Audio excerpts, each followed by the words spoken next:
Welcome to my studio.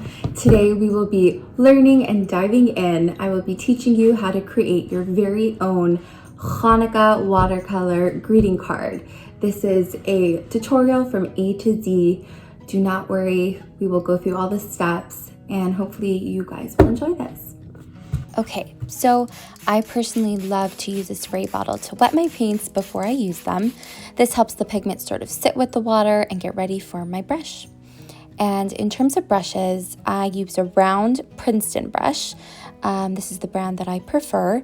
You can really use any shape, but I find that a round watercolor brush holds the most water and really helps me with that watercolor feel that I'm trying to achieve. And we'll talk more about this later. As you can see here, I took a sheet of watercolor paper and I'm dividing it into fours. I'm not being perfect about dimension, but you do you.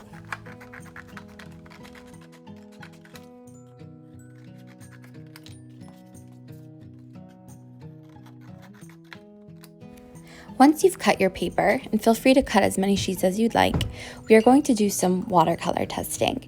If you are already familiar or know how to work with watercolor, just skip this small step.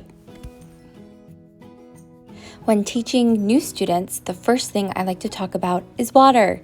Unlike acrylics or oils, water is so essential to this medium. If you do not use water, you are not using watercolor properly. If you feel your brush lagging or hear a dry sound as your brush makes contact with your paper, you are not loving on the water enough.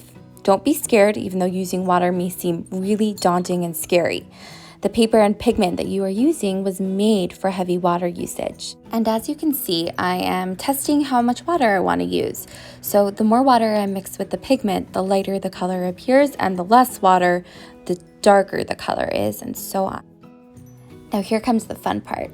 Feel free to choose whichever colors speak to you, and using a steady hand, drag your brush in a U-like shape to create the outer layer of your menorah. Don't worry about it looking perfect. And as you can see, I'm sort of going back over my already wet paint. That is a technique called wet on wet, and that sort of creates a really cool watercolor mark when it dries. So continue to paint the same U-like shape until we have 4 lines, which are obviously going to create the 8 branches of the menorah. So mix it up in terms of color, get creative. You don't have to do one color, you can mix 2.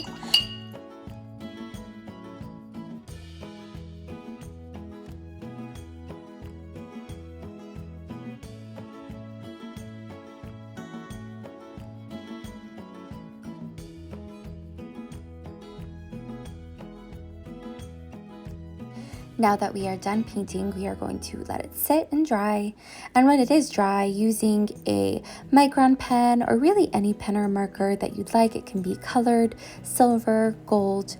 We are going to create the body of the menorah as well as the lights and the illuminating factor that takes it from just a menorah to a lit and beautiful illuminating menorah. I really like that word.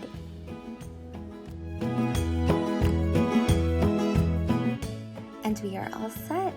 Thank you for joining me, and I hope you enjoyed this tutorial. Wishing you and your family a happy Chanukah.